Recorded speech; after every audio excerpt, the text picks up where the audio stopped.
Wonderful. Well, as I begin sharing my slide, I'd like to share with the audience today is a little bit of a tiny bit of an experimental presentation. I'm going to do a bit of a multimedia presentation, and we'll know whether I'm invited next year or not, whether the experiment worked. But all jokes aside, I'm going to share with you the issue of our need to change our healthcare system. We need to override a healthcare system and just do something that's very different than what we're currently doing. And so what I'm going to do is give you my insight into our work and share with you the approach I think we need to take. And I'll share with you some two clinical cases that demonstrates how we carry this out. So essentially, Dr. Montgomery, before we begin, there's on the top right, there's another bar. Can you move that to the other screen, maybe? Okay. Perfect. That's fine. Perfect. Okay. Sorry about that. All these technical problems here. So we're in a healthcare crisis. Many of you may be aware of that. I'll have one slide for this. This could be made, this could be a talk in and of itself.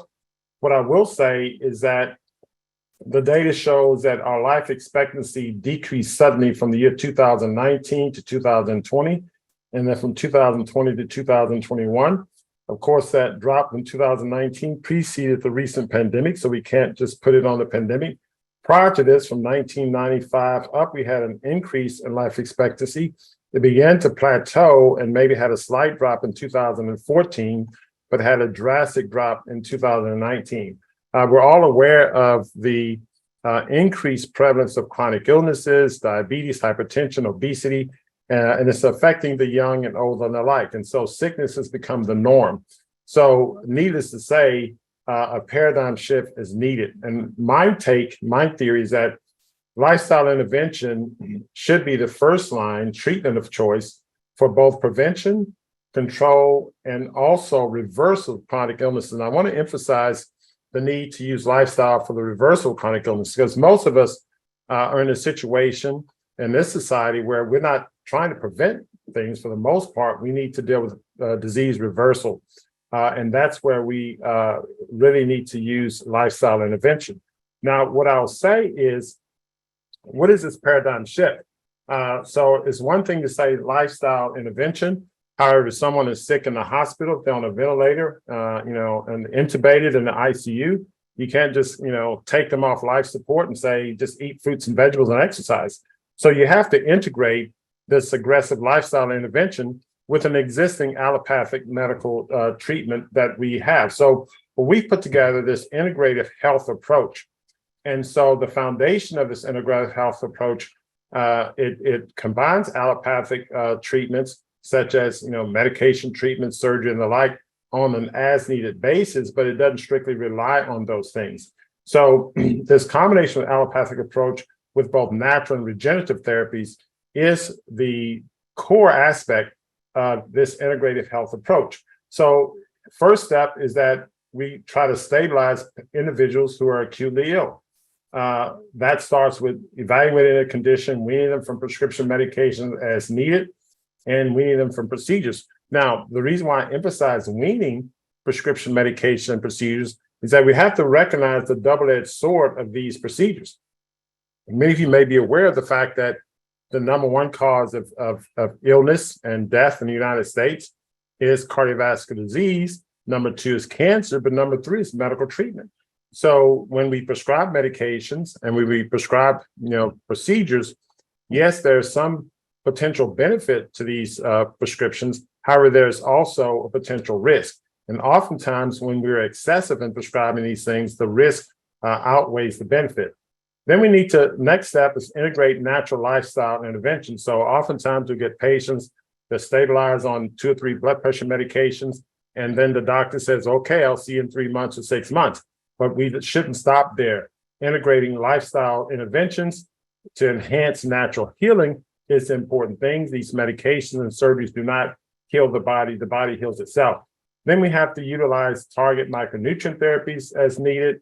And then there are so-called advanced regenerative therapies that are also beneficial for individuals with advanced illnesses who need more accelerated healing.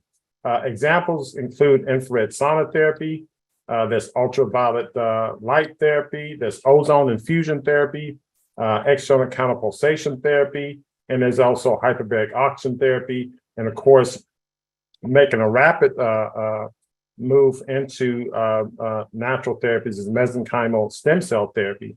So these are all therapies that in our practice, we have either started or are planning to start to integrate in the care of our patients. So how do we look at this integrative approach? So what does the nutritional intervention look like? Many people follow the standard American diet lifestyle. Many individuals who are consuming fast foods on a regular basis, many of them are addicted to these foods. So it's not just a matter of giving them a pamphlet and say, well, eat your fruits and vegetables. We have to treat these current lifestyle habits as addictions. And so you have to create a program around it. So what does that look like? Well, there's detoxing protocols, there's fasting and cleansing that allows the body to jumpstart its metabolic switching processes. It also changes to taste buds. You have to support them with nutritional classes, the comprehensive clinical detox programs. So what we've learned in the nearly more than 2 decades that we've been applying this approach, that individuals need support, and they need support on an ongoing basis. There's also advanced recipe design, small group shopping, and gardening tools. So we've created an online community to help substantiate and support these different approaches. How about targeted micronutrient therapies? I'll see individuals coming in with cardiac arrhythmias, with uncontrolled blood pressure. We may have to measure their intracellular magnesium level, for example, or they may have a deficiency in coenzyme Q10. Many individuals are deficient in vitamin D. So we may have to use targeted micronutrient therapies to help correct these deficiencies in a more accelerated manner. So some of these can be done intravenously, and some of these can be done orally. Also, there's an approach to test for certain micronutrient deficiencies. There's some specialized testing that can be done. Also, I should mention that many individuals are loaded with different toxins, different metals, xenoestrogens and the like, and these things need to be tested for as well. And these abnormalities need to be corrected as well. So there's a targeted approach that has to be utilized from the standpoint of the individual biochemistry. What about fitness?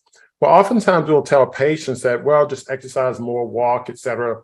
What we've done in our practice, we've incorporated trainers. We have trainers on contract. We have certain days at a gym, and we have our patient go to that gym and work out, and the trainers put them through certain workouts. These are certified trainers who intentionally work them out to improve their core, improve their balance, improve their cardiovascular fitness. So it's not just a matter of telling people just go and walk every now and then. We have to prescribe fitness in an accurate manner as well. Then there are also physiological functional correction, and from the standpoint of using chiropractors, acupuncturists, and the like. And these are done in a targeted fashion based on special needs. These are some of the advanced regenerative therapies that are integrated. External counterpulsation, we have 2 of those devices in our office. This works very well for individuals with advanced cardiovascular disease. Ozone therapy works very well with people with inflammatory disease or systemic illnesses and cardiovascular disease. And soon to be coming to our practice, mesenchymal stem cell therapy is making its way on the scene to help out, certainly with patients with arthritic conditions and other chronic illnesses as well. So all of these therapies need to be integrated. Oftentimes individuals will, go to the supermarket and take a supplement, or they may go to one care person to get, acupuncture, et cetera. But these therapies need to be integrated under one clinical home where you have a clinical team that's looking at the progress of the patient and looking at how these therapies are working synergistically and how effective they are, making adjustments as needed. So that's the approach from the integrated care standpoint. Now, here's clinical case 1. This is a patient, many of you may know him, you may recognize him. We're going to share our approach with this patient. And he is a 62-year-old man. He's a retired NFL player. He actually happens to be in the Hall of Fame. So he came to our center and wanted a cardiovascular workup. He wanted to get back to exercise. In fact, he wants to get back to training his body to get near his performance level. He had not seen a physician in nearly 15 years. He did report a family history and somewhat of a personal history of hypertension, but wasn't checking his blood pressure regularly. However, he didn't have any symptoms whatsoever, no dizziness, no chest discomfort, no shortness of breath. In fact, he played with his grandkids when he was at the center. He showed me a videotape of him doing cartwheels with one of his grandchildren. However, when we took his vital signs, he was a little overweight, but what caught our attention was his initial blood pressure, 191/114. And so here's someone who had not seen a physician in 15 years, and he's coming in with this blood pressure, which many people would say, hey, this is stroke level. So despite him not having symptoms, et cetera, this kind of blood pressure is something that gets your attention. So then the question becomes, what's the next step? What should we do next? Well, the options are, one, do we send him to the emergency room? This is a common approach. And I think to do this would not be a bad thing. Should we start him on medication? This is certainly, I would think, would be the least thing you should do, someone with that type of blood pressure. The other possibility would just to simply start them on a lifestyle intervention. Forget the emergency room, forget the medication, just say, why don't you just have, raw fruits and vegetables? Is that a reasonable approach? So the question is, with this person with 191/114, what approach should we take? Well, let me sort of share with you a video clip and give you some insight in terms of our discussion about this patient and how we went about giving some consideration. Let's look at Mr. Green's stress test. On his stress test, he had good functional capacity, went for a good period of time. His blood pressure response was normal. It started at 191/114 in the office, and then after the end of the exercise, it was 180/100. Okay, that's pretty good. And EKG changes, anything? Let's kind of scroll through the EKG stress real quick. So one, even though you had a very high blood pressure, there was no evidence of any stress on the heart, a heart attack going on, which is important. The stress test didn't show any changes consistent with ischemia. What should we do? I mean, blood pressure 191/114, a lot of people send them to the ER right away. So there you go.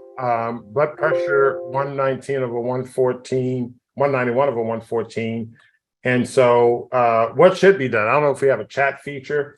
I'm just going to throw these questions out at the audience. There are benefits of going to the emergency room. There's an inpatient observation while normalizing the blood pressure.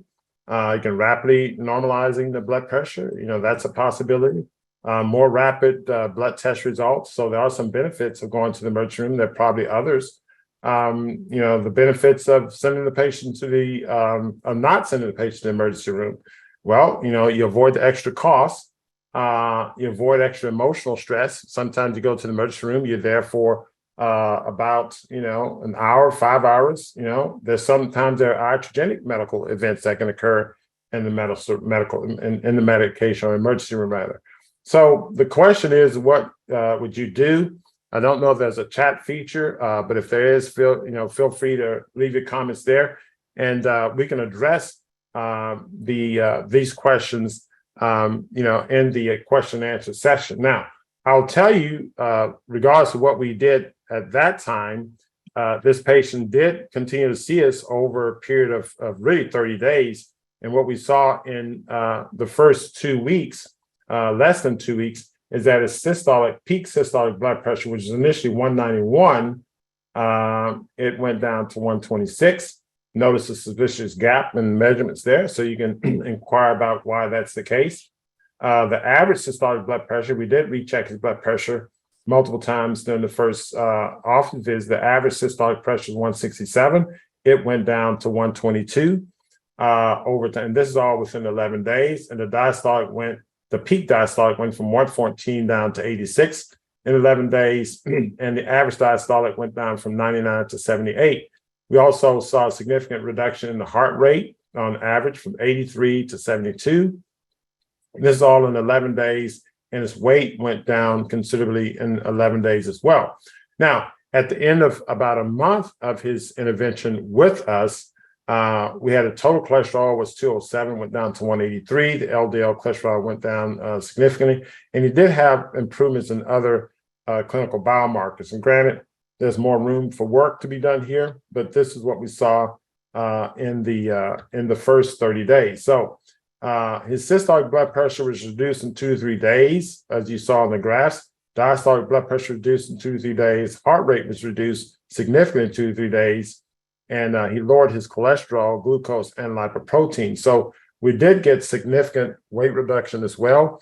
So we saw very significant changes in just a couple of days. And you can probably guess from this part of the presentation what decision we made, but we can examine that more definitively in the question and answer session. Now, the second patient I want to share with you is a patient came in with perhaps more chronic illnesses. He was a 63-year-old man who had a history of a myocardial infarction back in 2005. So this is some, maybe 16, 17 years ago at the time we saw him. Triple bypass in 2007, history of hypertension and diabetes. Also had a history of chronic kidney disease.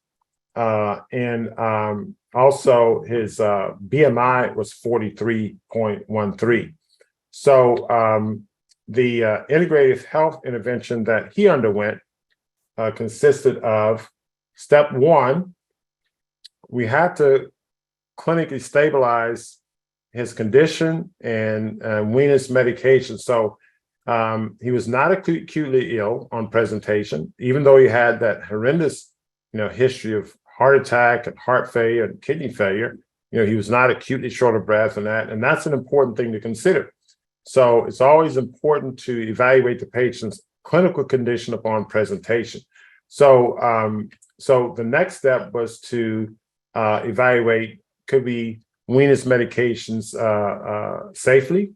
And so the decision-making process starts with patient safety first. Is the patient decompensating? Do we need to be monitored on medication? Do we need to admit him to the hospital? In this case, no. The general therapeutic effectiveness that need to be considered. Could it be better to hospitalize patient in some cases? Some cases it is better to hospitalize patients.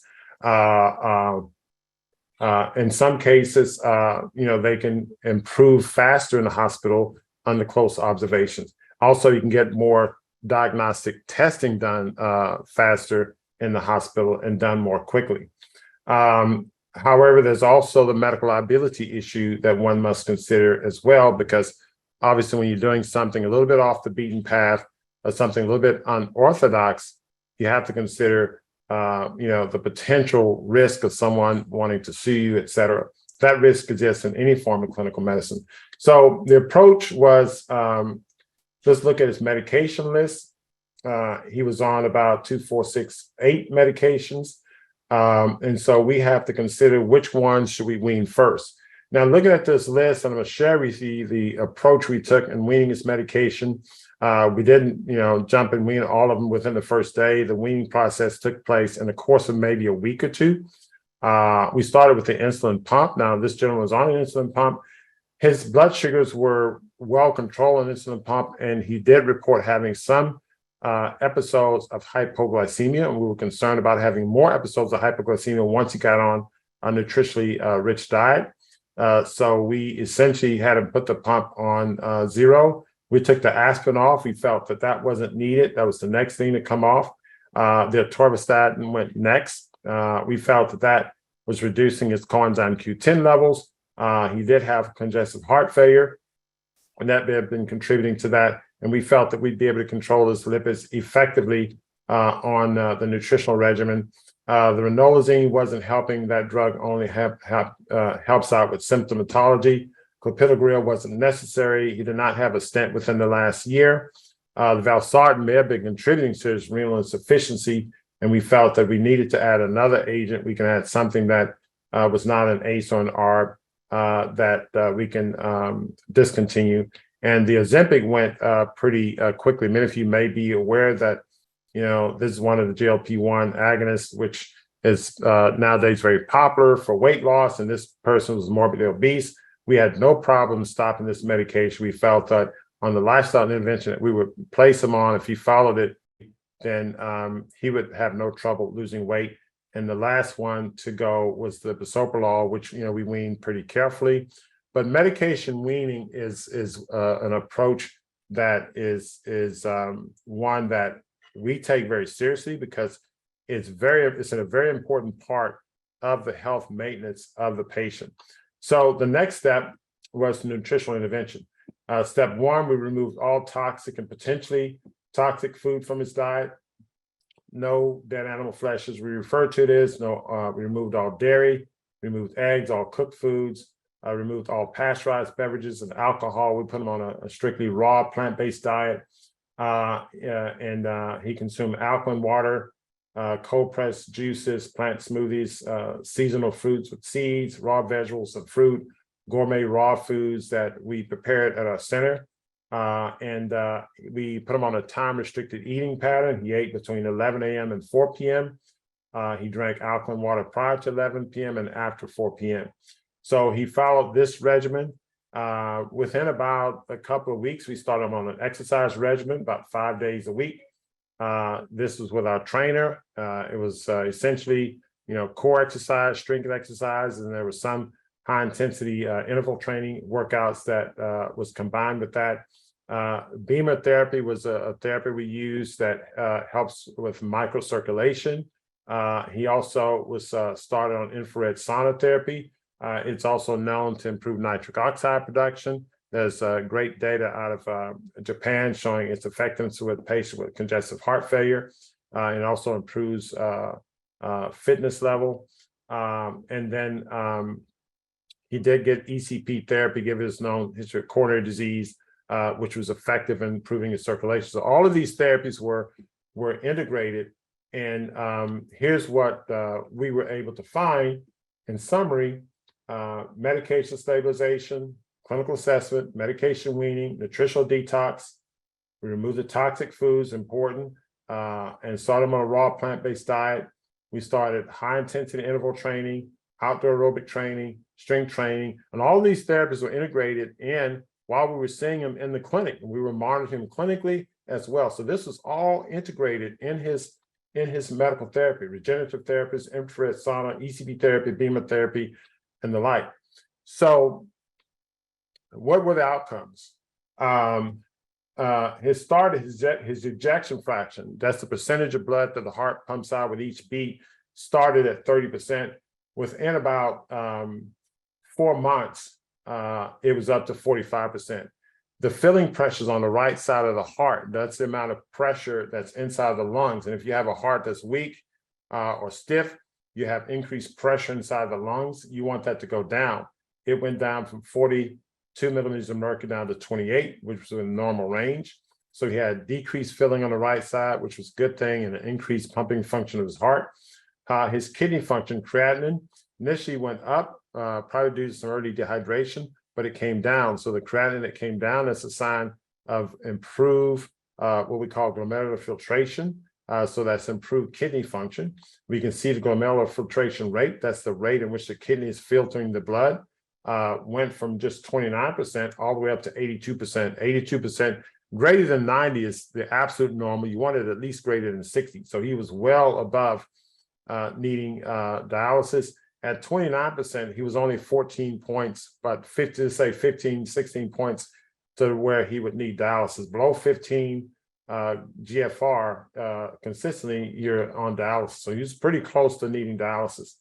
And if you compare the cardiac function with improved kidney function, there was a correlation. So we think that some of the kidney failure was due to heart failure, and some of it was due to intrinsic kidney problems as well, both of which were correcting under the nutritional regimen. His glucose level, I wanted to show this, did not change significantly. There were some initial drops. We took him off the pump. It went up a little bit. So his glucose hang around in the 90s. But despite the fact that the glucose level bounced around, his hemoglobin A1C went down drastically in a period of about 5-6 months. And so we had a drop in the hemoglobin A1C, and we've seen this on our research data. His weight in about, this is 6 months, he had about a 71-pound weight reduction. This is after we took him off one of the well-known weight reduction medications. We were able to reduce his BMI as a result of that. So what's the science behind it? We've actually published our work, and we've shown that a defined plant-based diet in an outpatient setting, which is what this is a plant-based diet in outpatient settings effective in reducing hypercholesterolemia, reducing blood pressure, and we can do it while at the same time reducing medications. We showed that we can reduce atherogenic molecules, inflammatory molecules, and all this can happen in just 4 weeks. Now, it's important to understand that we intentionally looked at the effectiveness of this in 4 weeks, because oftentimes when we think of lifestyle intervention, we say, well, it takes, months or years for these things to happen. And this person needs medication now because their blood pressure is high now. But no, we've shown scientifically that these things can happen within 2 to 3 days. And certainly published the data showing it happening within weeks. We've showed a case series of patients with heart failure that showed improvement. Here's some of the snapshot of some of the data. The weight within from baseline, and this is a group of 31 patients in our study, a very significant reduction in weight in 4 weeks, similar with BMI. Our waist circumference went down significantly, all within 4 weeks. Systolic blood pressure went down, and these changes are happening in the setting of medication reduction. Also, you see hemodynamic effects, ejection fraction improved, LV mass went down, so that's the amount of thickness and enlargement of the heart.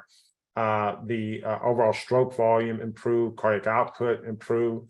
We saw inflammatory markers go down by 30%, cytokine markers go down by 23%, all in just 4 weeks. Inflammatory markers of the vascular system go down. So we see these things happen drastically, and even hemoglobin A1C, which in this group was only a pre-diabetic group, we saw a very significant reduction of 3.4% reduction in hemoglobin A1C, despite the fact that the blood glucose didn't show any significant reduction. So you may ask, well, why is that? The hemoglobin A1C is a measure of the average blood sugar over 3 months. How can you show a reduction in 4 weeks or 1 month? Well, the other thing that influences hemoglobin A1C is fluctuation in blood sugars. And probably the main contributor of fluctuation of blood sugar is probably postprandial blood sugar. So the blood sugar probably is elevated after you eat. On this defined plant-based nutritional regimen, I propose that we reduce the fluctuation of blood sugar enough to where it had a very significant reduction in hemoglobin A1C. 3.4% is much greater extent of A1C reduction than you can get with any medication. So you can see how these two patients, not only did we control their health conditions, but the first patient is starting to run, much faster. The other patient's much leaner. He's working out in the gym. We're returning them to their youthful ages. We're activating the champion in them. And so what we decided to do is actually create a docuseries, which is an educational docuseries that we are showing the effects of our patients going through these interventions. And we're displaying that to the world. And the docuseries is called Heart and Soul of a Champion. I'm going to show you, this is the experimental part, the first episode of season 1. Now, season 1, we started with some retired NFL athletes. So that's one group. Season 2 is already being filmed. Season 2 is going to be chronic illness in women. So we have, a broad scope of women from different walks of life. Season 3 is going to be another group. So we have a variety of people that we're working with. So season 1, I'm going to show you next. And so we'll take questions after we're done there. So what I'm going to do now is stop sharing my screen here.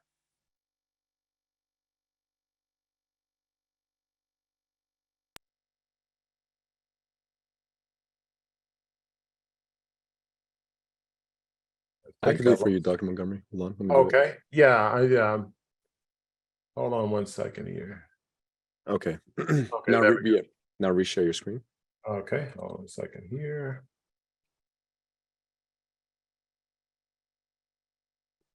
Let me take this back here.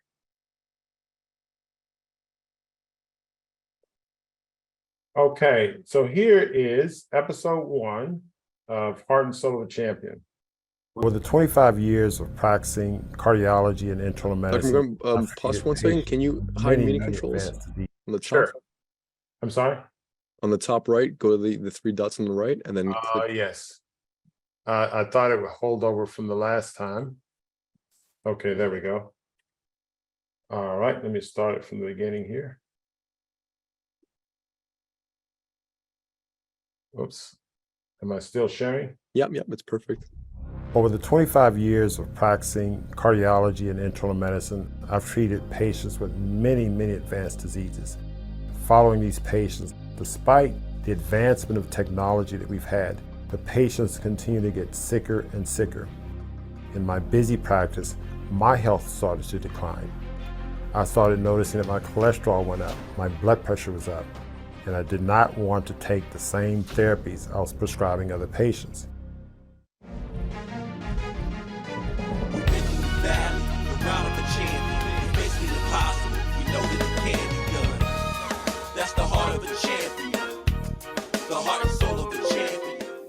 I'm Dr. Baxter Montgomery, and I've been practicing in the world's largest medical center for more than a quarter of a century.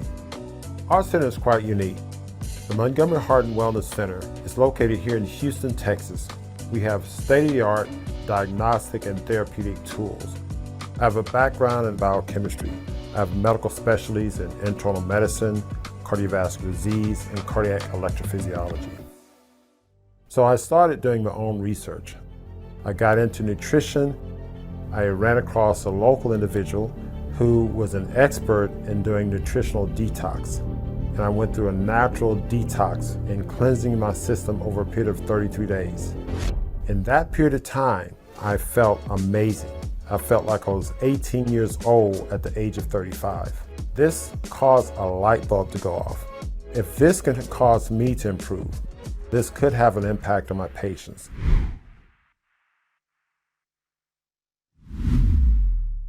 The body has the ability to heal itself when properly nourished, rested, and hydrated.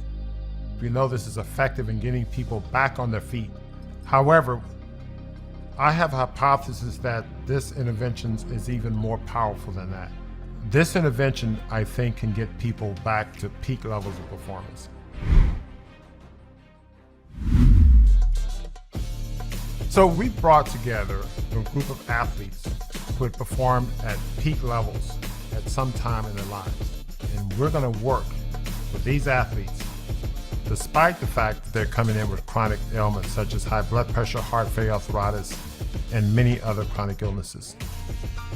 It is our impression that this intervention not only will help their bodies reverse these chronic illnesses, but it would also help their body get back to a level of peak performance. If you can go back and turn the clock, go back to a time where you were at your peak performance, would you do that? This is Heart and Soul of a Champion, Athletes Edition, Season 1.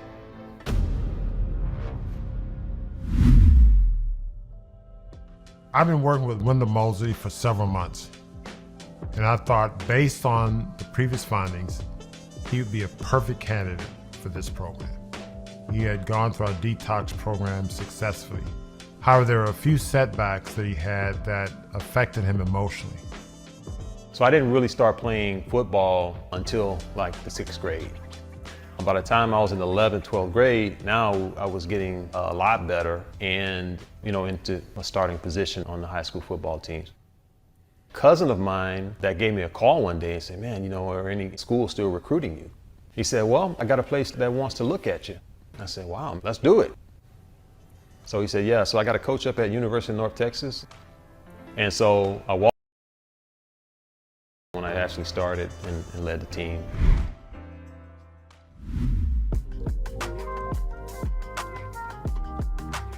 His initial reason for seeing us was that he had had a previous diagnosis of prostate cancer. So he underwent the prostatectomy. He had a successful procedure. And so he was seeing us after the fact. However, despite him having gone through the surgery successfully and doing well, some of the numbers were not looking ideal.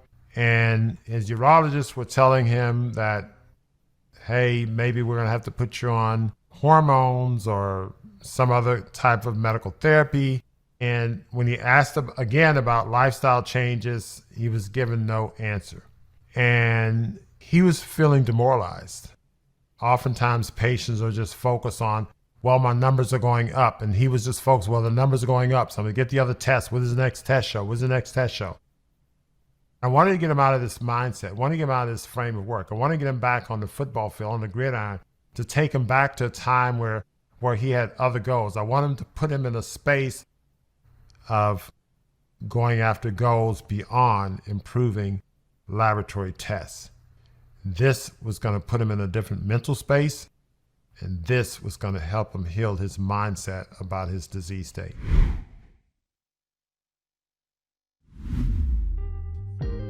So I've known Kenny Banks for a while and met him through his work with hyperbaric oxygen therapy, and had worked out with him once or twice, and I knew that he was physically fit. My name is Kenny Banks, 55 years old. I'm a former world-class high jumper and competed on the professional track circuit in the 80s to the mid-90s. Been in sports pretty much all of my life. Tried out for a couple Olympics. Love to still work out and stay active. And that's just a big part of my daily routine, and sports and athletics keeps me healthy.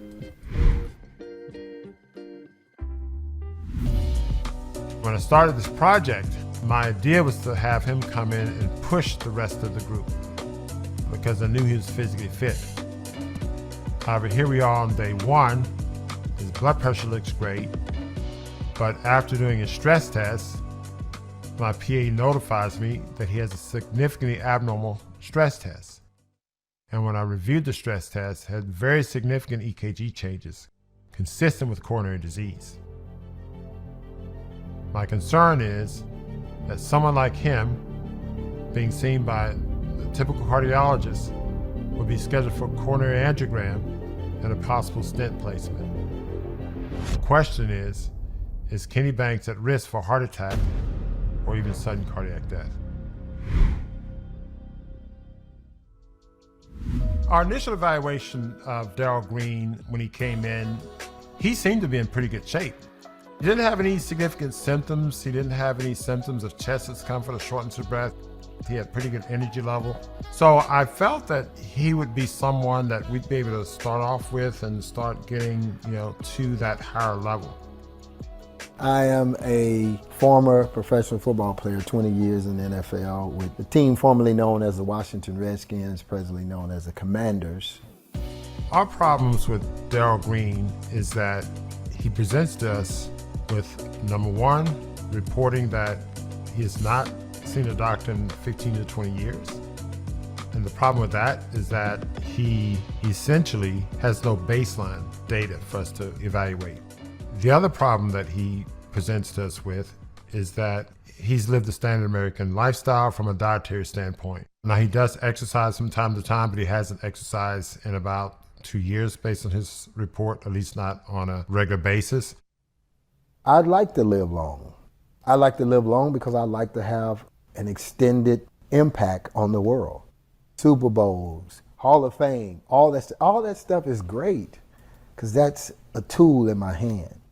That's what drives me. So if I can be healthy and be there and participate and use even some of the foolish things of this world, run fast at 62 and people go, and then now I got a conversation with you. Upon the initial set of vital signs, my staff came to me and told me that his initial blood pressure was 191/114. So that raised my eyebrows. When a patient comes with a blood pressure like Darryl Green has, 191/114, this is a blood pressure that's at a level that's considered stroke level. 9 times out of 10, or maybe 9.5 times out of 10, a doctor will send you straight to the emergency room especially if it's a clinical setting where you cannot get CT scans or other types of imaging. This is a medical emergency. This is the type of blood pressure that doctors typically treat urgently in the hospital, in an emergency room, right away.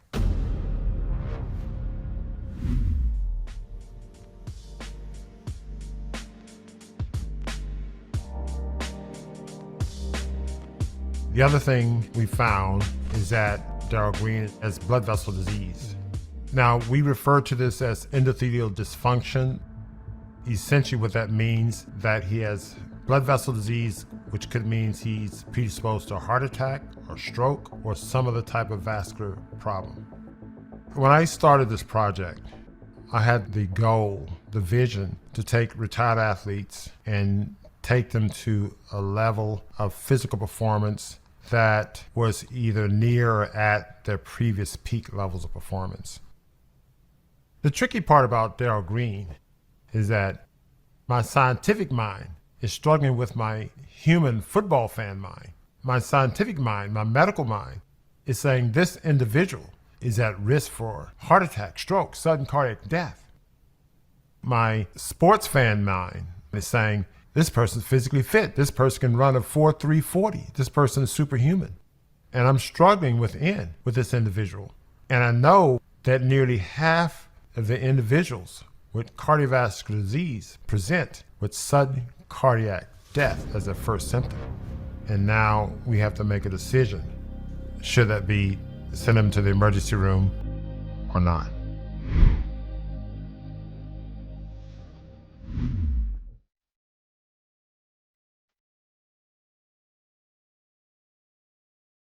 I met Raymond Waddy through Darrell Green. The night before the first visit, Darrell calls me and says, hey, I have this friend, Raymond Waddy, and I just found out after talking to a mutual friend of his that he was recently diagnosed with congestive heart failure.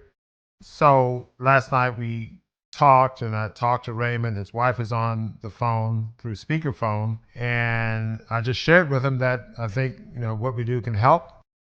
And so he decided to come in. He still wasn't sure what he wanted to do even after coming. However, he completed our intake form, and as of now, he tells me he's all in.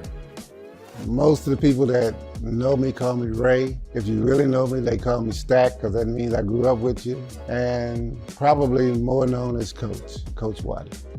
I was fortunate enough to earn a scholarship to go to college to play football.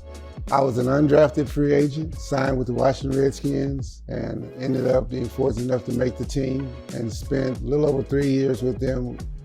So I ended up going to the St. Louis Cardinals, getting released, the last cut. I left there and came back to Texas as student taught. Left Kingsville and went to Canada and played in the CFL with Edmonton and British Columbia. Left Canada, came back to the States in the newly formed United States Football League, and finished my career in '84 in San Antonio.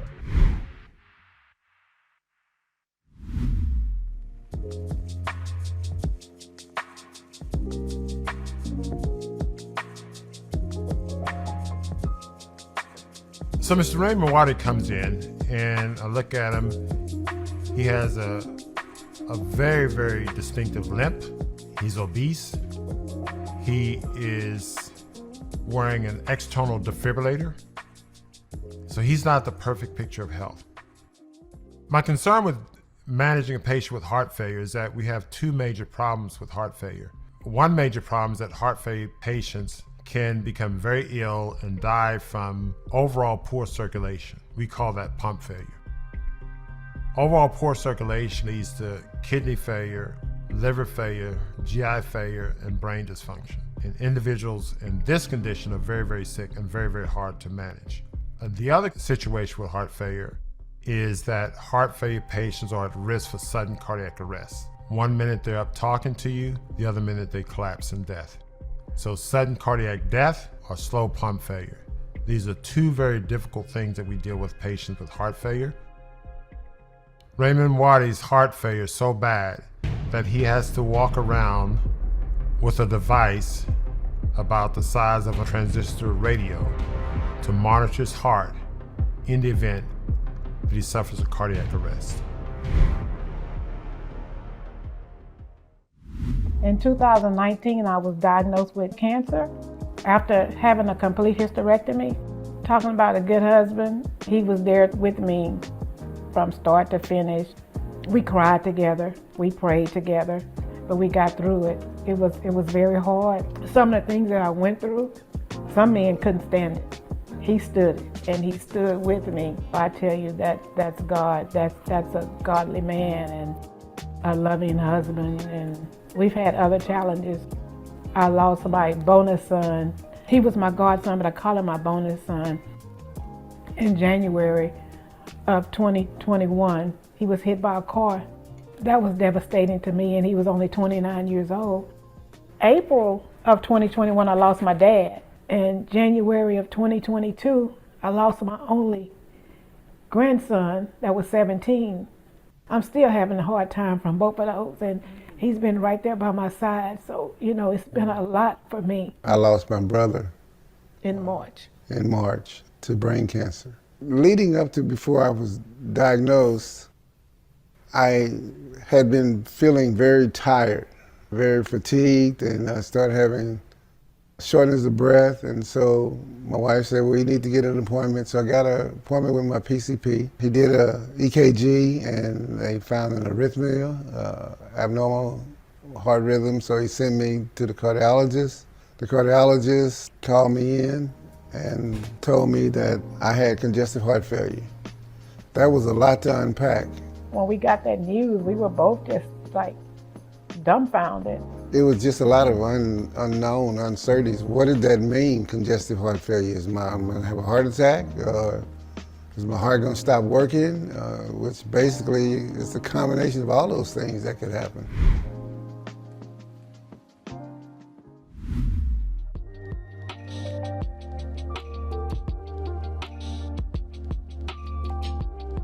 The most important thing that I notice about Waddy, he has this continence, his facial continence of hopelessness.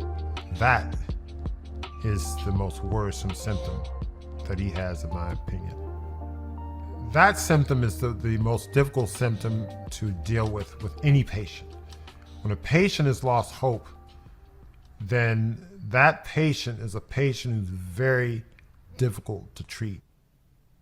My main intervention with Raymond and Waddy on day one has been to introduce a sense of hope and direction. What we're doing with him today, come up with a game plan toward healing your heart. And this is the strategy. And this is our plan for victory. I'm taking him back on the football field, and I'm giving him a plan for victory. And this time the victory is to heal his heart.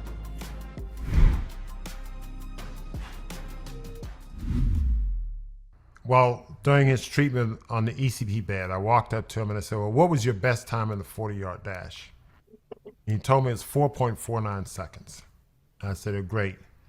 That's your goal. Your goal is 4.49 seconds. Now, he looked at me and laughed with a look, hey, this sounds ridiculous. I said, no. I had a very serious face. I'm very serious. Your goal is 4.49. And I talked to my staff and I explained what we were doing. I said, look, Mr. Raymond Waddy's best time in the 40-yard dash was 4.49. Our goal for him is 4.49. Every time you see him, I want you to say 4.49. It's a realistic goal. And it's a goal that we want him to make his own goal, even if it's a lifelong goal. 4.49.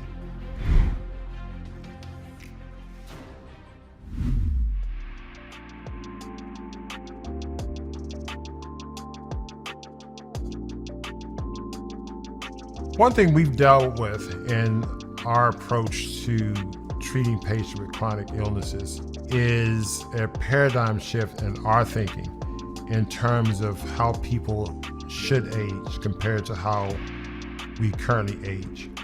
If we look at individuals who are aging, who are developing chronic illnesses. Our natural thought process, or at least our current thought process, is there's a debilitation over time. Similarly with athletes, but the everyday individual. But what we've come across is a different way of thinking about this, based on our historical clinical evidence and clinical experience. The paradigm shift that we have come to is that individuals should improve their performance over time, not decline. Because seeing how individuals with severe illnesses who are on death's door can turn around and be revitalized, can we get retired athletes to function at their peak level of performance when they were very young, regardless of their baseline medical condition? That's what we aim to see. These athletes are going to be surprised at the accomplishments that they will make during this program. Maybe this is something that can help me. So I'm here. I just think it's something that prayerfully that would be a benefit to me and other people as well. I'm excited. I'm ready to try to do this. It'll be interesting though to see what the change is from where I have started my baseline, right? So that'll be an interesting part to see.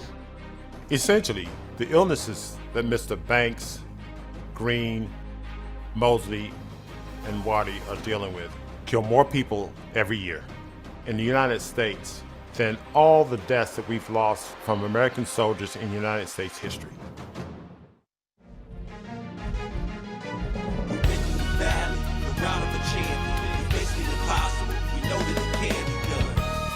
That's the heart of a champion, the heart and soul of a champion.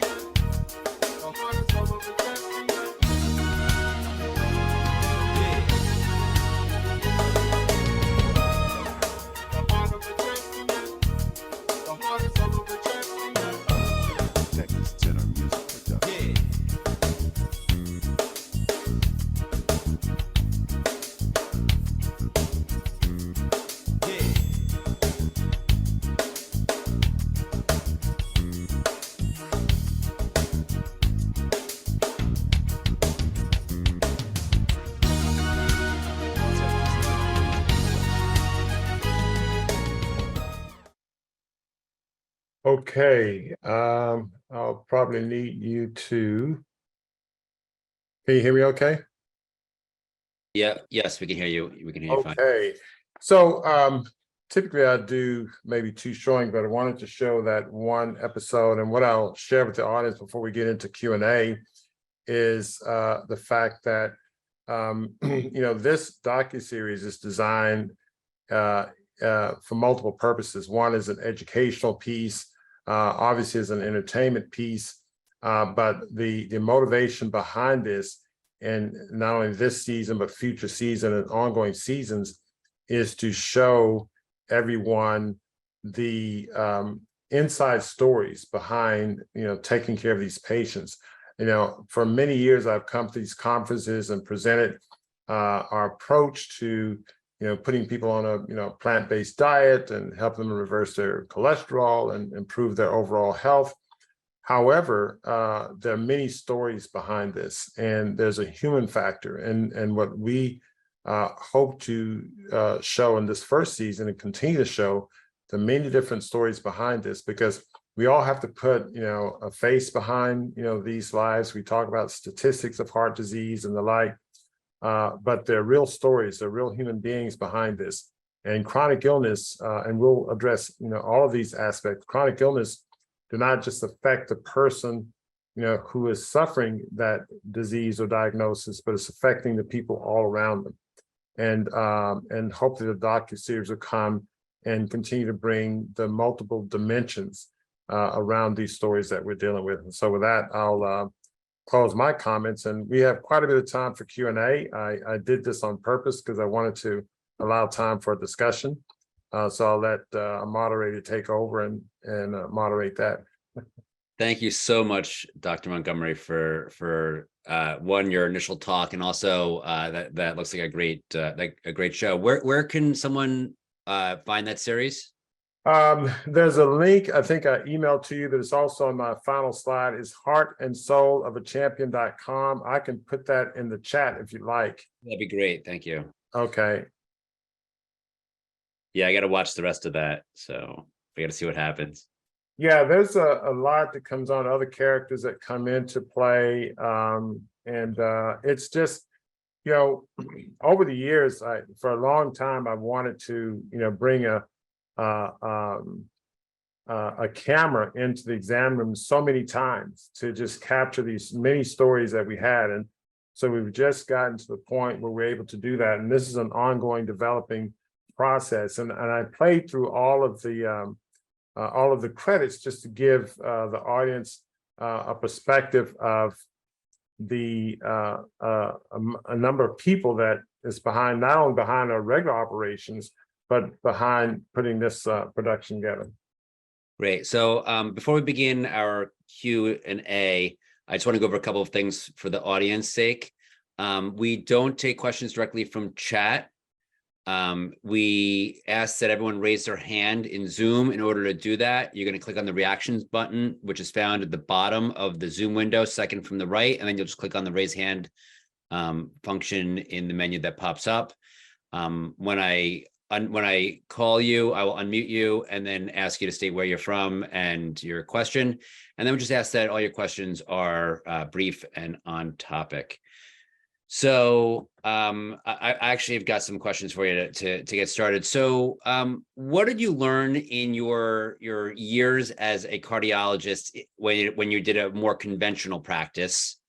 And then how has that changed for when you switched over to more of a lifestyle focused practice?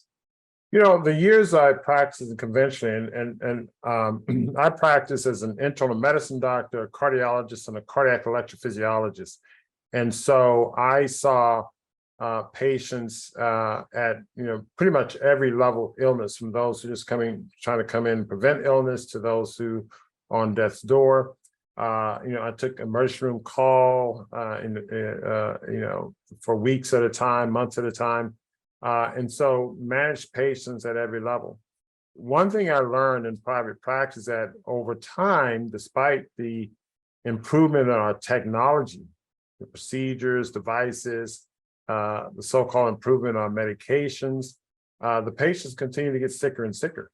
And so despite all the effort and money that we were pouring into things, I saw firsthand how not only did it not have an effect, it's one thing the patient remained as sick, but it seems like the more money we spent, the sicker the patients became. And so I'm not saying that the treatments were making them sicker necessarily. Can't rule that out, but can't say that's the case either, but they certainly weren't making them better. And so when I realized this, and of course I started having my own health problems, working so hard taking care of sick patients, I certainly didn't want to take the prescriptions I was giving them. I knew it wasn't working. So that's when I started to look for something different. So, but the most glaring thing, and this was, in training, you sort of go from one rotation to the next. Once you start your own practice, and I left training into my own private practice, I noticed firsthand, I'd see patients month after month, year after year, they were just getting sicker. And so that was one thing that was very obvious. And so that was what led to me, one of the things that led to me doing something different. Thank you. And was there any point during your career that you felt there was a turning point? I know that if you look at graphs of obesity, there seems to be kind of like a real upward trajectory in the 90s. Did you see during your career that there really was a turning point where the patients that were coming into you were sicker, were heavier, or anything like that? Well, that's a good question. It just seemed to be so, in one way, it's almost like, you're hearing this little buzzing sound, but you don't hear it because you've been hearing it so long. And I have a distinct knowledge of when I was in medical school, for instance. Type 2 diabetes was something that we only saw in individuals who were in their 60s or 70s. And then in my training and private practice, we started seeing them in younger people. And so that was probably one thing that I noticed a big distinct difference that really caught my eye, if you will. The obesity problem was something that it was pretty much there a lot. And so I didn't notice it so much because it was just there so much. But diabetes was one thing that was quite striking. I also noticed that I was seeing younger patients. When I say younger patients, I was getting, parents trying to get special requests to bring their 17-year-olds in, their 16-year-old. I saw a 17-year-old kid, and he was actually tall and lean, who came in with chest pain. He had early heart failure. His heart was beating around 35, 40%. And so I had to put him on a detox diet, and he got some improvement in his heart failure, but he was 17. So I started seeing these patients at very young ages, and I would partially jokingly say I'm starting to run a pediatric clinic. But it was something that I think maybe within 5 to 10 years of my practice, it became very obvious that, things were changing on the horizon. And they were probably changing before then. It was just that I started noticing it so much at that time. Right. And now I want to talk a little bit about conventional medicine, stents, bypass surgery, statins. Do you recommend these procedures and interventions? And when do you treat with lifestyle? And when do we need, traditional medical intervention? Traditional medical intervention can certainly be beneficial in the acute setting. So, for instance, if someone's in the throes of a heart attack, you should go to an emergency room, go to a hospital, be stabilized, get a coronary angiogram, get a stent. That's a clear-cut area where you can argue that there's some benefit. Even now, I'm not saying that's an absolute indication, but an absolute finding that someone in an acute setting will benefit over a stent over lifestyle. But it's clearly a setting where we know that an acute intervention can be beneficial. And the reason why I hesitate to say it's absolute, I'll explain in a minute. As far as statins and other medications, I've really backed away from routine prescription of statins. If you look at, granted, there's studies showing, reduction of LDL cholesterol showing some cardiovascular benefit. However, if you look at, long-term benefits, the numbers tend to kind of even out in the sense that, someone's on a statin for decades on end, that's probably not a huge benefit to their overall well-being and added addition to their lives, based on some, studies. So that's one. Two, there are many patients on statin drugs who have, we're finding with, liver dysfunction, musculoskeletal problems, and the like. So it's having an increased added amount of morbidity to the patient's life. So we find that if we can put them on a natural lifestyle intervention and lower the cholesterol that way, it's not only nutrition has a pleiotropic effect. It reduces cholesterol, reduces inflammation, reduces other type of problems, improves microbiome, et cetera, if you do on the right nutritional regimen. So there are multiple effects that are working synergistically as opposed to one drug that's doing maybe one or two things. And that's one. Two, which is very important, the addition of a medication, in my opinion, never comes without a side effect. Now, you may say, well, I take, medication X, Y, or Z, and I don't have any symptoms of whatever. However, you may not feel those side effects, but there's some biochemical process that's happening inside that's adversely affecting your system. Whether you're taking a proton pump inhibitor that's impeding your absorption of magnesium, that's then causing hypertension or poor sleep or whatever the case may be.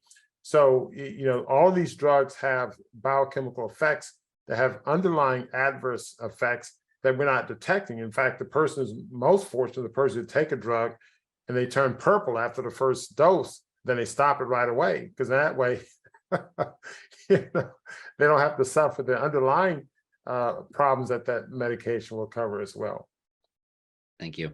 So at what point would you ever say to a patient that it's too late for diet and lifestyle and you need a medical intervention like a stent or bypass? A patient who's not willing or for whatever reason not able to follow an aggressive nutritional intervention. So an aggressive lifestyle intervention. So, if you're not willing to follow or not able for whatever reason to follow the regimen, the things that I outlined, then yeah, then we're gonna prescribe the conventional things, and we do that quite frequently because people, we give our patients a choice. In other words, I'm not absolutely down against prescription of medications and surgeries and all. I just don't think that they're that effective. I think a more effective approach is approach of optimal nutrition and the lifestyle intervention. Sort of like saying, well, hey, I've got to take a trip and drive to Los Angeles from Houston, and I said, well, I've got a race car you can drive, or I have a broken down bicycle, 2 flat tires. Which would you prefer? And some people prefer the broken down bicycle, 2 flat tires. I mean, I say that's fine. It's all yours. So it's a matter of I look at it as a team effort. So I'm not the end all be all. Sometimes people have a good reason they don't want to follow lifestyle intervention. So who am I to say that they're evil or bad? It's just I'm passionate about it, but I'm not necessarily right all the time. So maybe for whatever reason, it's better for them to do the conventional approach, take the conventional approach. And how do people respond, percentage wise, when you offer them the 2 roads between lifestyle intervention and medications or procedures? I don't have accurately measured statistics, but I think if I were to make a guess today, the number is somewhere around 3-to-1 ratio. And I apologize, my cleaning people just hit the all lights off button. Excuse me, let me turn this on. These guys, hold on.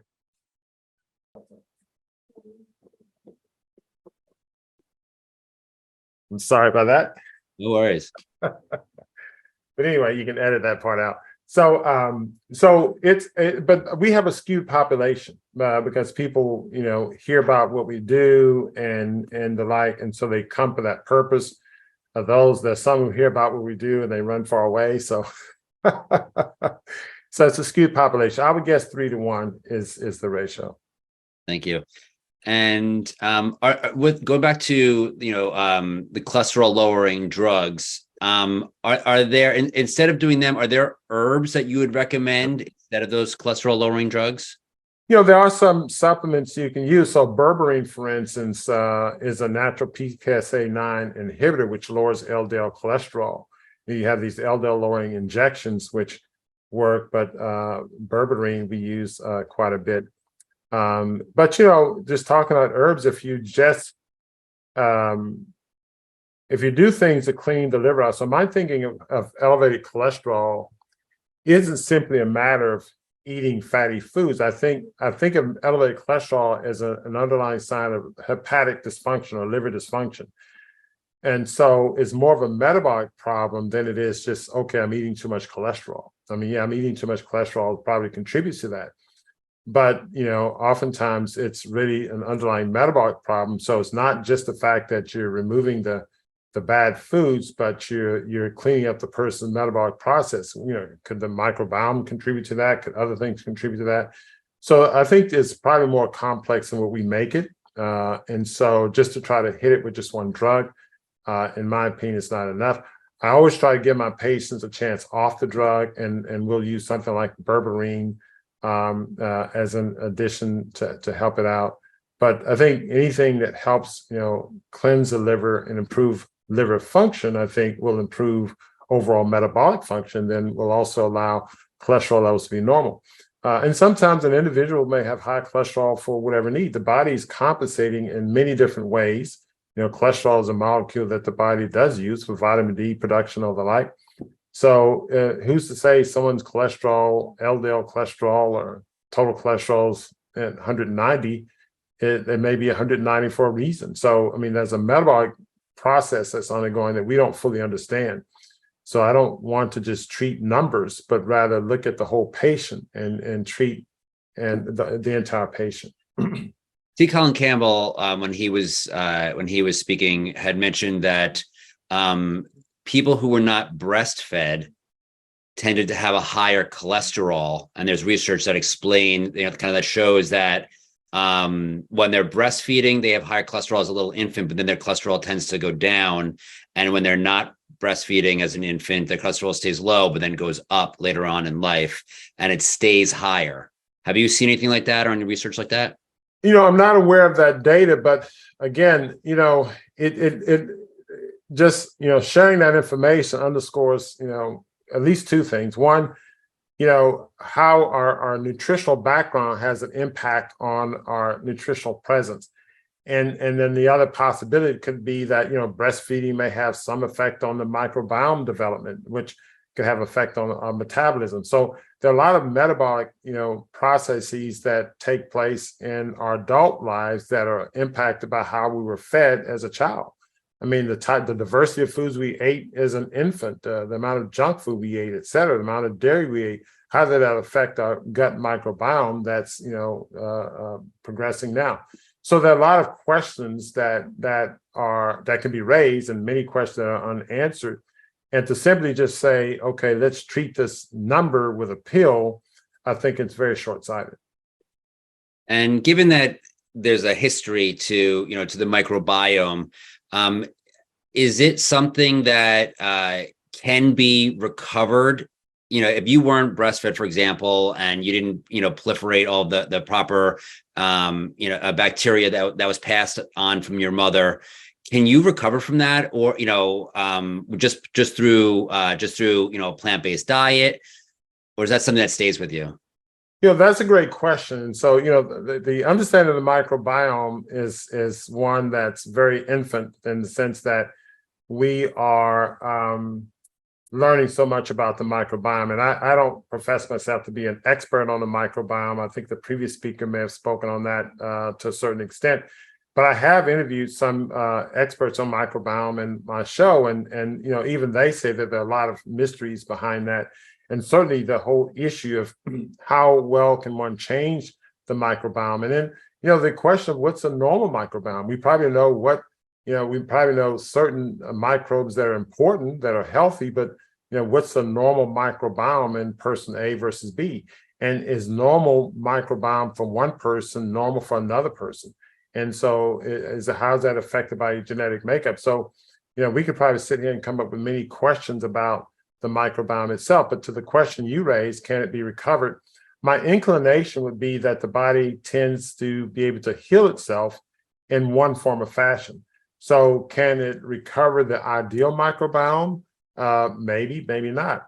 But I think if we, nourish our bodies properly and exercise proper lifestyle habits, the body has the ability to correct itself or make the proper adjustments to the point that you can live an optimal life. So I think that my answer would be yes, I think so, even though I can't give you papers, scientific evidence of that, but it's just based on the fact that the body is able to heal itself in so many other ways. Thank you. So going back to cholesterol, can you explain the difference between LDL and HDL cholesterol, and what level do you want to have for each of those? And then what level do you want to have for total cholesterol?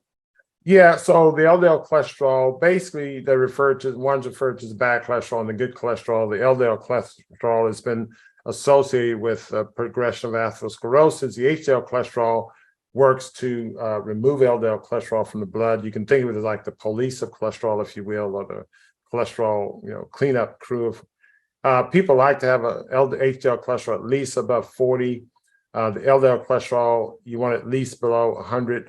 Many of my colleagues are pushing for LDL cholesterol below 70. My Dr. Lance Gould, who had done some work with Dean Ornish in one of the papers he published, and I trained under Lance Gould, who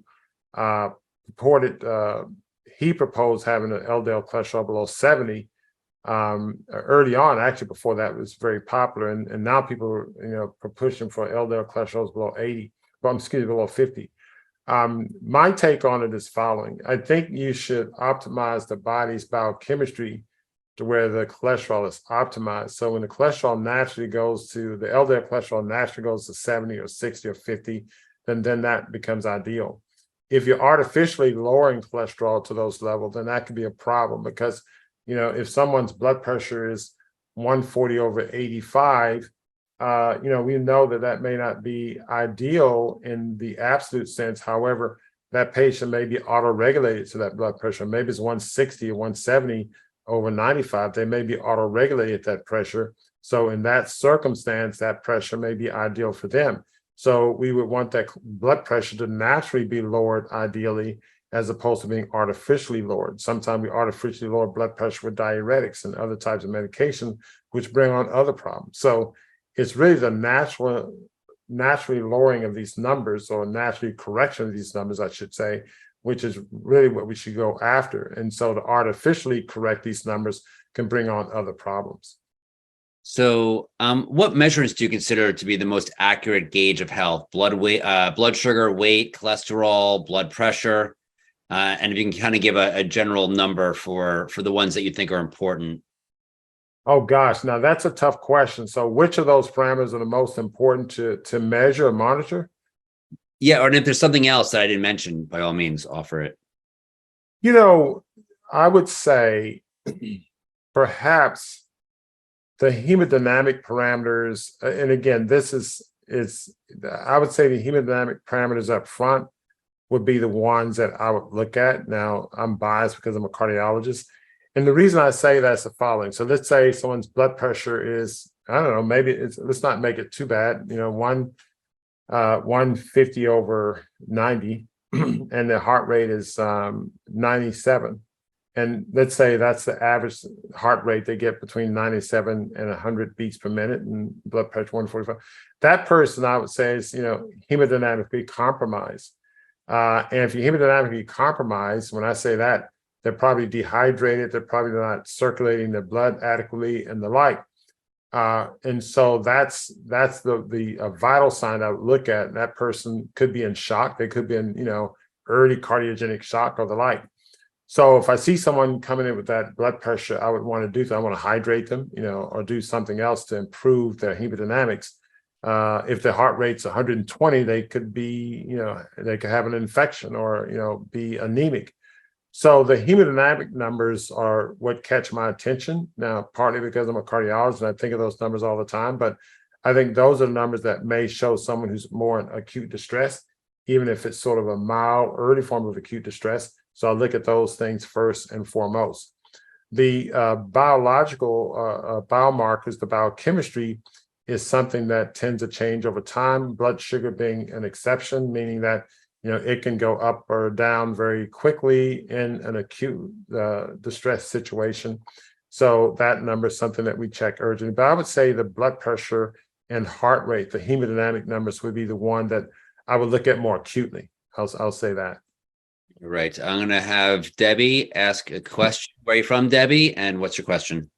Hi. Yeah, it's Debbie from Duxbury, Massachusetts. I just wanted to ask you, Doctor, about your thoughts on that small, half baby aspirin thing that kind of got prescribed to some of us decades ago and said at a certain age, you do this and that. And then, to be honest with you, after listening to this conference 2 years in a row, last year I went into my PCP, my what is it called? My primary care physician, and who was a cardiologist, by the way. And I just kind of said, do I have to take this?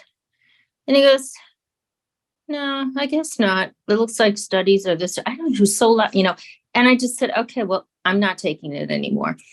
And the two things I guess that shocked me is that as a cardiologist and my physician, why he didn't maybe question why I was even on it in the first place. And if things had changed, why it took me off. He didn't take me off. I kind of took myself off. But I just wondered if you still prescribe that for some people, or, it was just prescribed for me as you're a certain age, this is what we do, take it. And I never questioned anybody. But then I just said, I don't think I need this. Yeah, it's one of those unfortunate things because nobody's questioning anybody. It's almost like we're zombies walking around. Here, take this. Here, take this. Here, take this. And I can identify, and I'm not pointing fingers because the first finger comes at me because I was certainly in that realm, and I'm going through this mindset change as well. But there's been some data showing aspirin being helpful in men after heart attacks and the like. There's some benefit, you can argue aspirin has some anti-inflammatory benefit, so there's some theoretical benefit there. But by and large, just taking a baby aspirin, again, there's always a flip side to taking a prescription medication. And so, you can have ulcers or other problems. And so it's really something that, we don't often look at the flip side. And many of the studies we are exposed to in medicine, maybe look at a 2 to 3 year period of time, a certain group of patients, and we find the outcome we want, and we hurry up and get the medication published. We don't look at the long-term outcomes. And so I remember that when the Vioxx issue came out, and I was one of many, an army of expert cardiologists reading some of the data, preparing to testify, regarding the increased risk of heart attack with Vioxx. When we were looking at all of that data, I saw also there was data on drugs like ibuprofen. Now, these drugs had long been, lost their patents, but there was data on ibuprofen showing increased, cardiac events. So it was a COX-1 inhibitor, a COX-2 inhibitor, we saw increased risk of heart attack, and nobody raised it, and it wasn't going to be raised. It was a generic drug.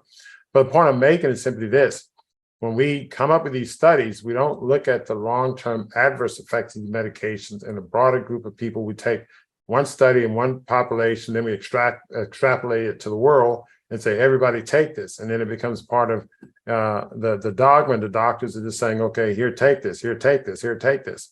And no one questions anything. And so there's an unfortunate, situation we're in, but that's sort of the state of healthcare. Okay, what are the results that you've seen with lifestyle medicine? Does it always work when someone follows it as you prescribe it? And what are the limitations of lifestyle medicine? That's a great question. So the answer is pretty much yes. It always works from the standpoint is that it gets the person in a better condition than it would be otherwise. So if that's your definition of it working, it's 100% when it's followed. However, we've been challenged with patients with severe illnesses, severe, patient with, amyloid cardiomyopathy and some other patients with severe problems. But we've had to introduce some of these other advanced integrative therapies to really help accelerate their overall well-being. We live in a very toxic environment. Individuals are exposed to toxic metals, other types of chemicals that are having an adverse effect on their biochemistry, their hormone balance, and the like. And so simply going on, healthy, optimal lifestyle regimen and exercise may not be enough for certain people, especially if they're in advanced illness to a certain extent. And we routinely see people coming in with a heart pumping function of 10% or less. Severe kidney failure, all that. So we're challenged with patients, at the throes, on the edge, nearly falling over. So simply, now having said that, many of these patients can make complete turnaround, but just put them on raw fruits and vegetables only. So I'm not, underscoring that possibility, but oftentimes we have to intervene in other ways, largely because, following an aggressive nutritional regimen, 100%. Can be very challenging for individuals. Certainly, there's a lifestyle component. Their family members and they may have other illness, and family members with illnesses that they're having to attend to. So their focus and attention to their own lifestyle can linger. So, and that's what we're actually demonstrating in this docuseries, the challenges that we're faced with in terms of how this can happen. And I want the world to be able to see this, how the individuals come and go through this. Montgomery saying raw fruits and vegetables only, raw fruits. It's easy to spout those things out. But then, how do you do that? How do you get your arms around that? And what approaches and how do we work with our patients to help them go through that? But to answer your question, again, yes, it does work. And with some of these other modalities, you use ozone therapy and infrared sauna therapy, et cetera. We're getting great results with people with severe illnesses. So it has a higher level of efficacy than traditional therapy. So let me give you a couple of examples. I had one patient, and I've done a presentation on this, who had severe lupus. She had severe heart failure. She had severe mitral valve insufficiency. severely leaking mitral valve. I admitted her to the hospital, get her stabilized. She had cardiac arrhythmias. She had an ICU. We finally got her stabilized on medication. I contacted one of my colleagues to do a mitral valve clip. He saw her and said, look, she's too sick. Too sick for the procedure. It's not going to help. Let her die. I talked to another colleague to insert a biventricular pacing device and improve her cardiac synchronization. She said, no, she's too sick. Let her die. So she was on a milrinone pump, which is a medication we give people in the last ditch effort and other medication. The palliative care team saw her. They sent her out to hospice. She came back because the hospital didn't manage on the milrinone. They didn't manage milrinone pumps in hospice. And so they just told her, look, we have to turn the milrinone off and let you die here. And the patient was in tears. I said, wait a minute, let's do this. Talk to the hospital, give me 7 days. We put on a raw detox regimen, superfoods and smoothies and the like. We weaned the milrinone off. We weaned other medications off. We went for about 7 medications to really 1 PRN. Walked out of the hospital, was able to improve our own quality of life, was exercising. That's just on raw detox only compared to conventional therapy. And I have other cases I can talk about until the cows come home where someone coming too sick, having a heart attack, too sick for surgery, too sick for stents, and detox and get well. Patient on ventilators turning around. So this intervention is extremely, extremely powerful, and we've seen it firsthand. And so if someone's too sick and they don't do well with this, frequently they're too sick for the conventional therapies as well. Do you find that once people get better from the lifestyle changes, they want to revert back to the same lifestyle that made them sick? Or do they go, wow, I feel great, I'm sticking with this? We see, I used to say virtually 100% of the time, people will revert back to their old lifestyle to some extent, whether it's 1 bite, drop a crumb, or, a whole year. But we frequently see people revert back to those old lifestyles because we're dealing with addiction. So there's an emotional aspect to it. So that's one thing, there's an addiction. That's one. 2, there's also the community aspect of it where they're going back, you take the crack head out of the crack house and you clean them up and you get them off crack. You say, okay, I feel great now. I'm going to go back and live in the crack house. Well, guess what? They're still addicted to the crack and everybody else smoking crack. So what are they going to do? Smoke crack. And so, just think our crack houses are loved ones. I remember Dick Gregory came and spoke at one of our conferences in 2009. And, Dick Gregory, may his soul rest in peace. He said, the Ku Klux Klan didn't tell me that barbecue was good. And the communists didn't tell me the barbecue was good. My mother and my auntie told me, my grandmother told me barbecue was good. So it's the people that loved him were the ones who were, and they weren't doing it, out of an evil spirit. But the point is that the people that we love are the ones that were here. You can have just 1 piece. Oh, it's just my birthday. It's your birthday. Why not have just 1 bite? And so 1 bite, 1 drop, 1 crumb. We have a saying, not a bite, not a drop, not a crumb. We mean that because, people are addicted to these foods. And 1 bite, 1 drop, 1 crumb drives you into this whole arena of eating these foods. And so people who are well-meaning actually revert back to the old ways for a lot of reasons. And those are just some of them. Thank you for that. We're going to go to Brenda. Brenda, please unmute yourself and tell us where you're from and ask your question. Thank you, Dr. Montgomery. I'm from Tampa. I was wondering the significance or your interpretation of HDL cholesterol of 90 to 100 in the American laboratory system. I'm sorry, so repeat that. I'm sorry, can you hear me better? Yes. Sure. I'm from Tampa, thank you. I was wondering the significance or your interpretation of an HDL cholesterol of 90 to 100 in the American laboratory system. Yeah, so the high HDL cholesterol, is that correct? So interpretation, I don't pay a lot of attention to HDL cholesterol, and there's not a lot of data on a high cholesterol being protected, even though theoretically it should be. And people talk about a high HDL cholesterol. When I look at someone's cholesterol panel, if the LDL cholesterol is high, then I say, well, we need to get your condition, optimized to where your LDL cholesterol comes down, regardless of what the HDL cholesterol is.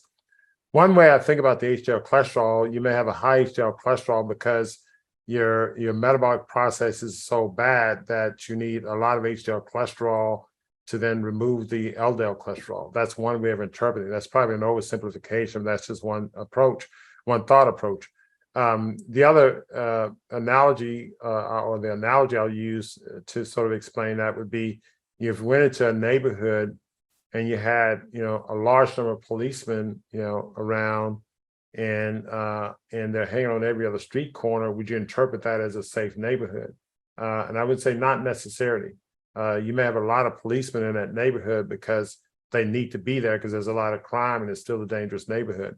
And so the high HDL cholesterol is probably that way because the metabolic process is so deranged that you need elevated, as the body's compensating by increasing HDL cholesterol to try to sort of clean the blood up, if you will. The other point I would like to make is that some time ago, I think it was Pfizer, came out with a medication that increased HDL cholesterol. And so they did a study where they gave patients who had risk factors for heart disease the medication plus placebo.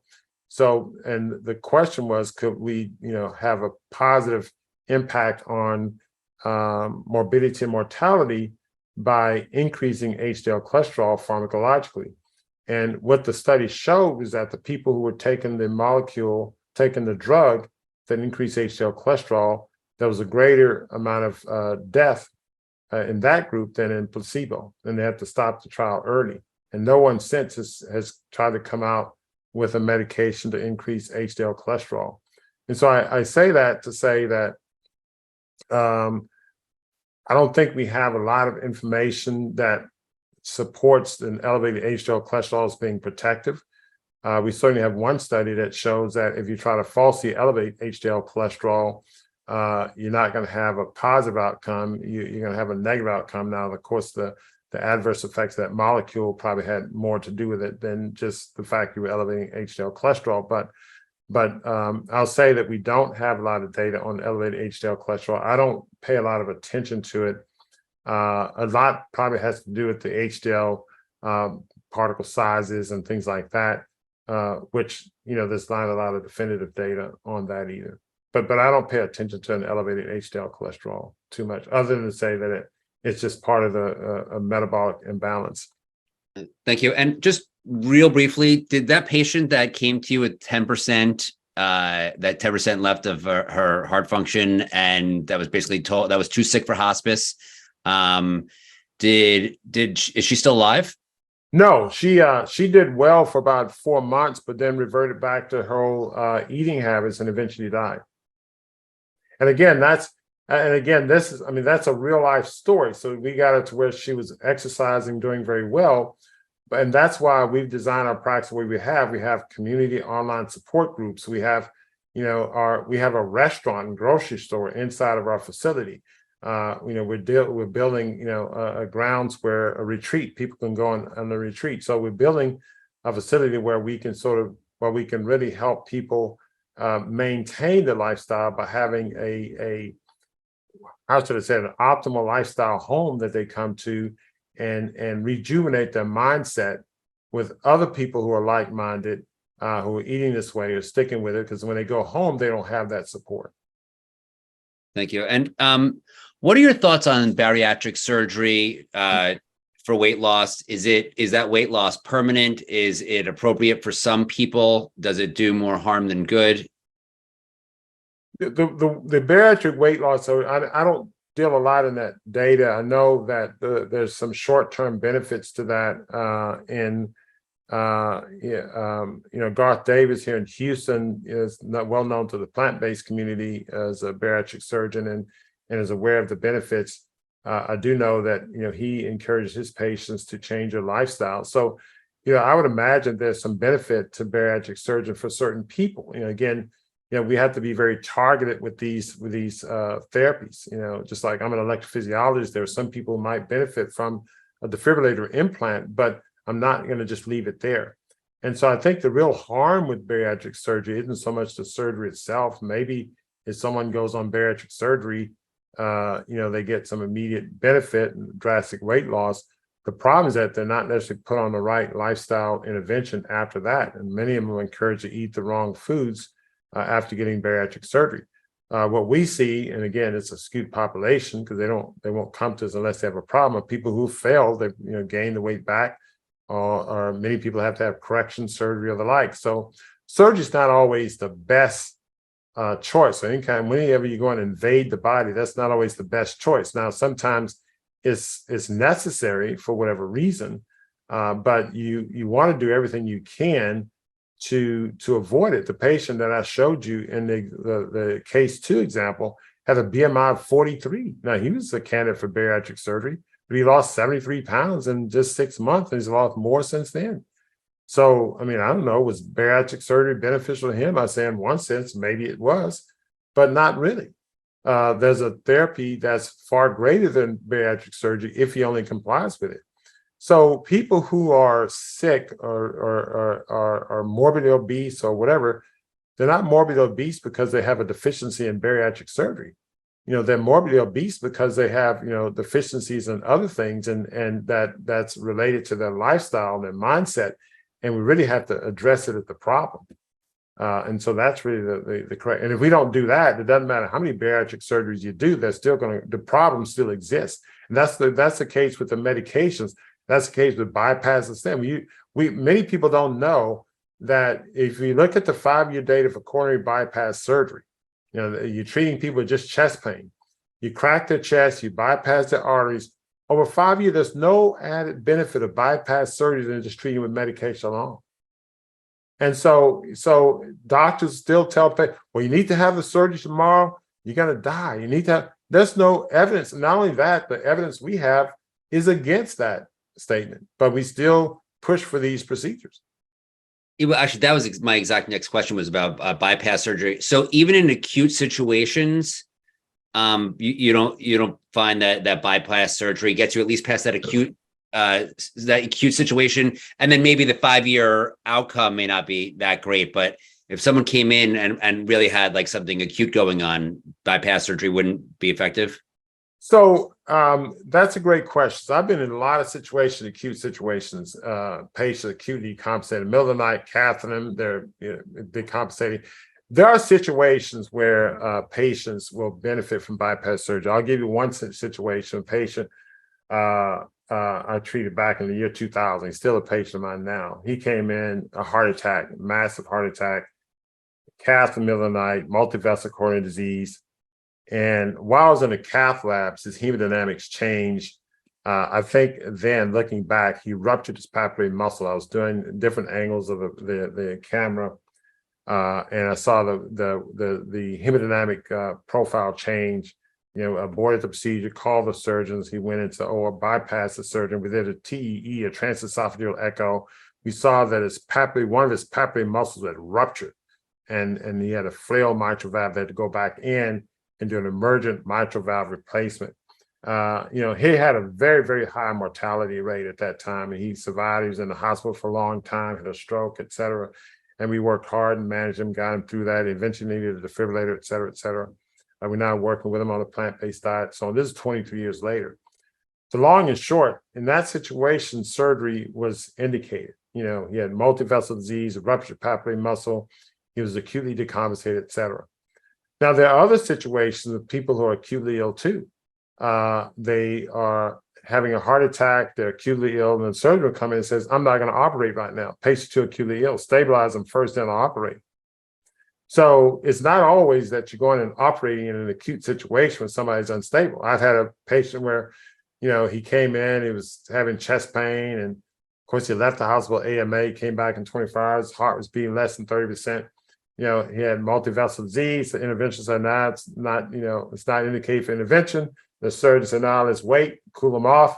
And so there he was in the throes of a heart attack. And what I do, I put him on smoothies and super green smoothies and E3 Live and got him better and got him out of the hospital. So in that case, he was too sick for surgery, too sick for angioplasty. So what was left? Green smoothies. So the point is that, every case is different. The answer is, generally speaking, yes. When somebody is in the acute throes of a heart attack or acutely decompensated, you put all your marbles on the table. and you say, okay, here's what's going on. Should I do this? Should I do that? Should I do whatever? But one of the marbles that I definitely think needs to be on the table is the marble of detox. I had a patient that had a cardiac arrest in my office. He was sitting in the waiting room, went out, V-fib arrest. We got him, did CPR, shocked him out, got him back. He was awake and talking by the time the ambulance arrived. Sent him to my hospital, sent him to the cath lab, did a cath, no coronaries. We set him up for a defibrillator implant, but I had him on a raw detox in the hospital. So all of these things should be done concurrently. It's not just because we have to do surgery, don't mean we forget about the raw detox. Don't forget about the time-restricted eating. In fact, these are the patients who need it the most. So yes, someone who's acutely decompensated, surgeries and interventions should be strongly considered. They're not always indicated, and sometimes the surgeon will say they're too sick. But that's where you need an aggressive lifestyle intervention, raw detox, time-restricted eating right there in the hospital. That's I've shown you a little bit of our studies, but we saw the inflammatory process, it starts to turn around in hours, probably. I don't have data showing hours, I know days. But clearly within day 1, 2, and 3, that patient is getting better. And I know that. I've had patients intubated on life support, and we turn them around, they walk out. That's not every case, but we know that this impact can have a very strong favorable impact. This therapy, I should say, have a very strong favorable impact on patients, even who's acutely ill. So yes, you should consider surgery if someone's acutely ill, but you should not do surgery outside of an acute nutritional detox intervention also. Thank you. So in the first season of your show, you kind of said you want to get people back to their former athletic peak. Now, most people weren't, professional athletes and don't have, a former athletic peak. What they are concerned about is their sex drive. Yes. How does lifestyle intervention increase sex drive? Can we maintain our sex drive as we age? Yeah, I mean, that's part of your championship too, right? So the answer is yes, you want to get there. A lot of people are affected. I mentioned the toxicity in our lives. And so that's one thing we overlook in every aspect, whether it's a poor sex drive or diabetes or whatever the case is, your libido, your mindset. All these things are because we're just sort of, laden with chemicals. And so the answer is yes. And that's why we take this approach. We're going to show how we're going to start to measure for toxic chemicals in the blood and xenoestrogens and all these things, which are throwing your hormones off and so on. And so that's what's happening to all of us in this society, is that we're all, it's sort of like, you got this rain and everybody walks out, you don't have a raincoat, we all get wet. The toxin in our water, our air, et cetera. And so this is where we have to look and clean the body out. So it starts with a different mindset, and then it goes from there. But yeah, sex drive, but also it's also your mindset. Maybe you're a championship teacher or you're a musician. So everybody was a champ. Somebody was a lawyer. I mean, we're losing our cognitive decline. Our sex drive is lost due to cognitive decline and other types of decline. So all these things need to be looked at, not just your time in a 40-yard dash, but other, and we expand this concept throughout, because in season 2, someone asked, well, I wish there were women in it. And I did point out, this is a select group. Season 2 is heart disease in women. And we got women from different walks of life. A woman from an Eastern Bloc European society moved to Houston with illnesses on the East Coast. A school teacher, a judge, local, with people with all sorts of ailments coming in and different walks of life, and they bring in their different stories related to their illnesses. And so we address those too. Season 3, we may deal with either couples or people with diabetes, or there's some season we'll probably deal with children. So we're going to cover different walks of life and different stories, because it affects all of us. All of our stories are different, but at the same time, they're similar. And so, yes, we'll address all of that. Okay, so go back to sex drive. How would you suggest, you mentioned detox. Is there anything else that you would recommend for maintaining sex drive as we age? So we use, and it depends, and what we do is we measure hormones, we measure different things. Let's say for the men, let's say your testosterone levels are low. Well, there's a good chance you may have a low zinc level because many people are zinc deficient. Lots of men are getting testosterone injections and they're not having their zinc levels measured. Or maybe your coenzyme Q10 levels are deficient. And so there are certain things that's the targeted micronutrient supplement. So sometime by just simply taking 30 to 40 mcgs of zinc a day, you can start to correct that. So it's that's just one example, but that's the whole process, stepping back and looking at the whole patient, not just targeting what the symptoms are or what the abnormal number is. Thank you. Our next question is coming from Cheryl. Cheryl, please ask your question and let us know where you're from. I'm from California. Dr. Montgomery, thank you for your amazing work. I think you're a genius. And my question is about raw diets. You've been talking about putting your patients on a raw diet to treat their illness, but do you also recommend a raw diet to prevent illness? And I'd really like to know, do you follow a raw diet? So I go on periods of eating a raw diet for I did a raw diet for 2 years straight. I'll go on raw plant foods for like 6 months at a time. I'll add some cooked foods to it. And it all depends on your health condition, your desires. We strongly recommend that people are on a high raw diet, and sorry about my lights flickering, on a high percentage of raw foods. So you want to eat a lot of foods that are not a process. The benefit of a raw diet, certainly when you're starting a nutritional detox, is that it helps you change your taste buds more rapidly. That's one. Two, when somebody's coming off the standard American. Oh, there you go, doctor. All right. I have no idea if you apologize. I lost power. I think there's some guys doing some electric work. I may be on my backup generator, but it takes a while for that to kick in. So I think I was talking about raw diet. I'll just quickly address that. That'd be great. The raw diet we like to use early on, and it's very effective. It gives us a rapid change in not only the biomarkers, but it helps the individual change their taste buds. It also creates a level of difficulty up front that allows them to comply more easily when you add some cooked foods to the regimen. But consuming foods that are close to the raw, that are minimally processed, if you think of it on the spectrum, you get some broccoli and you just pull it out of the garden and eat it, it's going to be at its peak amount of health. You can steam it for a couple of minutes, maybe it's okay. The longer you steam it, the more nutrients it leaves. If you broil it or fry it, I think it becomes toxic at that state. So there's a spectrum of food preparation that you can go through and you lose nutrients. And we do know that there's certain enzymes in cruciferous vegetables that are damaged if you cook them. And so there's evidence that really strongly supports a raw diet. Everybody can't do it indefinitely. It's not practical, but you can certainly do a high percentage of foods that are raw, and we certainly support that.